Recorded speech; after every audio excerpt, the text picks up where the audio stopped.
Forgotten Sunrise. Chapter 13. Demons. Sunset found herself walking down tiled hallways that felt eerily familiar. Each hoofstep echoed off the dimly lit walls as faint ghostly whispers reached her ears. You could be great. I thought I saw compassion and sincerity in you, but it was nothing but ambition. Hello? Sunset called, getting no kind of direct reply in return. As she continued down the hall, the light shifted, revealing ghostly, barely visible equine forms standing and moving through the corridors. Needless to say, this was a bit creepy. How dare you keep this kind of magic from me? The voice felt closer, and was angry, but was still at a whisper. It felt as if these voices weren't coming from these faded transparent spirits, but from right next to her, or from within her. I deserve to stand beside you and be your equal. If not, you're better. There was a set of double doors to her right, and it felt familiar. She stood here with someone, long ago. Every time you say you deserve to get something without the efforts just proves to me that you are not ready. I am ready! Sunset stepped up to the doors and pushed them open, trying her best to ignore the voices. She took a single step into the lecture hall on the other side of the doors, before coming to a halt as her breath left her. I told you it would be the biggest mistake of your life. This voice wasn't a whisper, and it wasn't right next to her, but directly in front of her. Her eyes widened as she saw the winged bipedal form standing over the prone, barely moving Princess Celestia on the floor in front of her. She immediately recognized the hair, and her shoulder blades began to tingle and ache as the she-demon turned her head to look back at her. All this power and you just threw it away. The figure sneered. How foolish.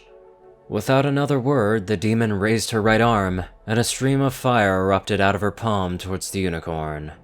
Sunset barely had time to put up a magical shield. But in protecting herself, the flame smashed against her shield and bounced off towards the walls and floor of the lecture hall, as she backed up into the hall. The defensive retreat worked, and with a flap of her wings, the demon moved towards her and away from the injured Celestia. Sunset jumped out of the way of another duo of fireballs, quickly extinguishing the flames, before turning her focus towards her demon form that had exited into the hall. You think I'm baited so easily? The demon taunted, before generating another fireball in her right palm before whipping it directly to her side back into the lecture hall, getting a flash of flames and a wave of heat rushing out into the hall. She sealed her fate when she denied me my rightful place, and so did you. Snarling, the demon thrust forward her arms again, sending dual streams of fire out towards Sunset. When she lost sight of her demon form, she let up her horn, and vanished from where she was standing in a flash of light. Then she reappeared behind the demon, firing off a burst of magical bolts at her back before turning and galloping back the way she had come. The demon grunted in response to the attack's impact, and gave chase down the hall, shooting out bolts of fire as she flew. Sunset kept up her gallop, weaving from one end of the hall to the other, still hearing the whispering voices. I want Equestria, and with my own little teenage army behind me, I'm going to get it. Sunset made a left at the next junction, and skidded to a halt as the corridor came to an inexplicable dead end, with a magical mirror. She turned her head in the opposite direction, but that way was also abruptly cut off, and her demon form came around the corner, trapping Sunset between her and the mirror. She let loose with another fireball, and while Sunset got her shield up in time, she didn't get enough time to brace herself, and she lost her balance. Tumbling end over end, feeling herself tingle all over as she fell through the mirror. She lost all sense of direction as psychedelic colors spun past her. Moments later, she felt gravity take hold again, and she felt herself scrape against concrete. Her blurry vision cleared, and she saw hands and flesh in place of her front hooves. Groaning, she rolled over onto her back and began to push herself up, only to be pushed back down as a glowing white shoe pressed down on her chest, as she heard a familiar snickering voice. She looked up into the burning gaze of Midnight Sparkle. I see your better half has finally cleared the way for me. Midnight sneered triumphantly, her dark violet wings flaring out. She glanced back at the portal as it ebbed, as Sunset's demon form stepped through. I suppose I could share the spoils of conquest with someone equally ambitious. If you could do me the favor of making sure she won't get in our way again. The she-demon replied, flashing a fanged smile at Midnight as Sunset felt around her neck in a panic, not finding her geode necklace. Well, I was going to leave you with this worthless high school, but a price is a price. Goodbye, Sunset.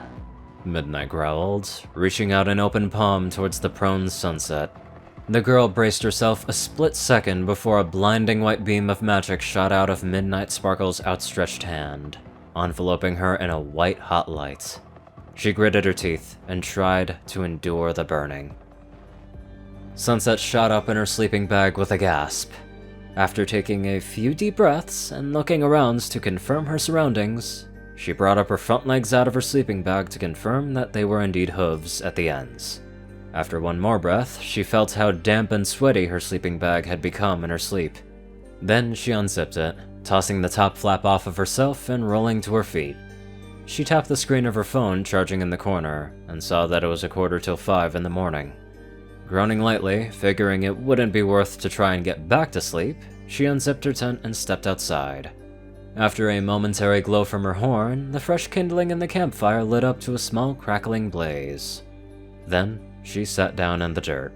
A couple of minutes later, Pip's tent unzipped, and she stepped out, sans tiara, towards where Sunset was sitting. Everything alright, Sunset? Rough night. Pretty bad dream. Not sure if I'll get back to sleep. Sunset answered. Pip reached back into her tent to grab her phone and check the time. Well, if you want to grab a quick bite to eat, I don't think I'd have a problem with breaking camp and getting an early start. She offered. Sunset's horn lit up, and the tub of snacks and quick meals opened up. 2 fruit-filled granola bars floated out and came over to the pair. One to Pip, and one to herself. Sunset quickly unwrapped hers and took a bite. You read my mind, Pip. I wonder how long those nightmares will last. But hey, it can't be that long, right? Probably? Anywho, let's get on to our shimmering donators. Top donators are 630, Taco Cat 598, Only One Thing, Ceru, Orion, and IronSky. Darkside, Rayden, Narwhals, Blackmoonheart, Pastel Skies, Austin, Rolan, Stu Hex, Sword Brother, Mordred, Omicron, Lyrae, Will, Chris, Twinkie, Rides, All Baddest Waffle, Shadow Moon, Luigi 88, Chancellor Crust, Big Smoke 369, Bobcat GGF, and many more amazing people. Thank you all so much for watching this video and live life to the fullest.